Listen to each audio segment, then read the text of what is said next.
Drago nam je što ovu poslovnu godinu uspješno započinjemo ovim sajmom, koji je bio i ostao vodeći poslovni nautički sajam u Republici Hrvatskoj. Posebno veseli i posebno značajno to što su naime njegov osnovni rezon ovog sajma, ne jedini nego osnovni, je to što su uglavnom svi hrvatski brodograditelji i ove godine prisutni na sajmu. U 4 izložbena paviljona, mi kažemo u čak 4, jer uz sveopći još uvijek pad konjunkture, negativne trendove itd., mi držimo velikim uspjehom da smo uspjeli sajam postaviti na tako velikoj površini.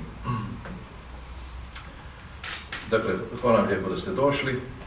S time bi dovršio ovaj uvodni dio, pa bi prepustio gospođi Vesni Cvjetanović, direktorici za sajmove. Sa Zagrebačkim sajmom nautike, Zagrebački velesajam započinje ovu poslovnu godinu u smislu organizacije sajamskih projekata. Zagrebački sajam nautike ima tradiciju i možemo reći da je potvrđeno mjesto okupljanja poznatih kako svjetskih proizvođača plovila, tako i domaćih brodograditelja.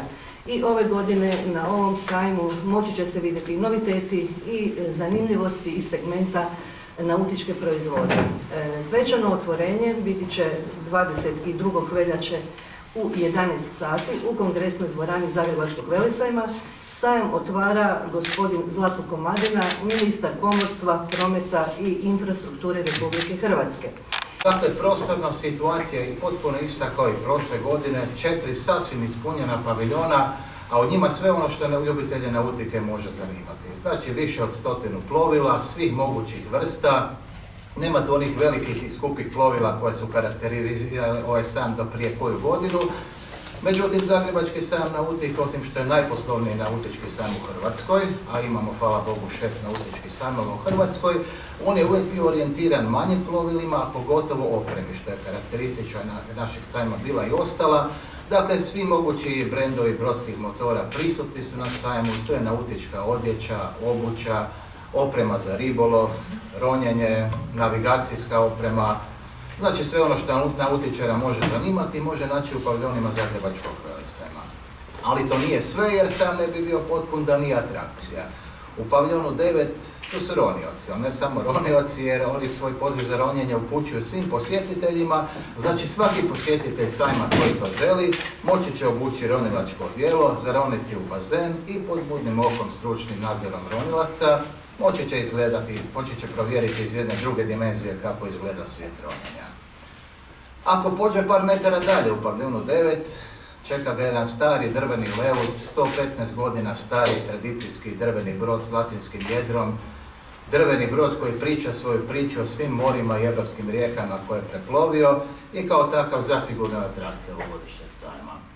Nakon toga put vodi posjetitelja u kineski paviljon, sva moguća oprema i onda utoplo prolazi još jedna lijepa priča sa tradicijskim brodovima, bit će tu neki drveni brodovi Krčka Pasara, Lovranski Guc, izložba fotografija, naravno iz svijeta nautike, izložba maketa brodova i konačno u paviljonu 10A gdje su tradicionalno smješteni oni najveći brodovi, biti će jedan bazen. Znači jedan bazen za ronioce, ali jedan bazen gdje vas čekaju 2 broda i to će biti to.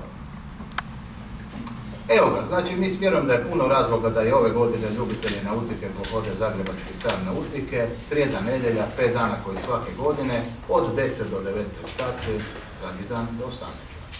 Toliko za sad. Za sva vaša pitanja stojim na raspolaganju. Hvala.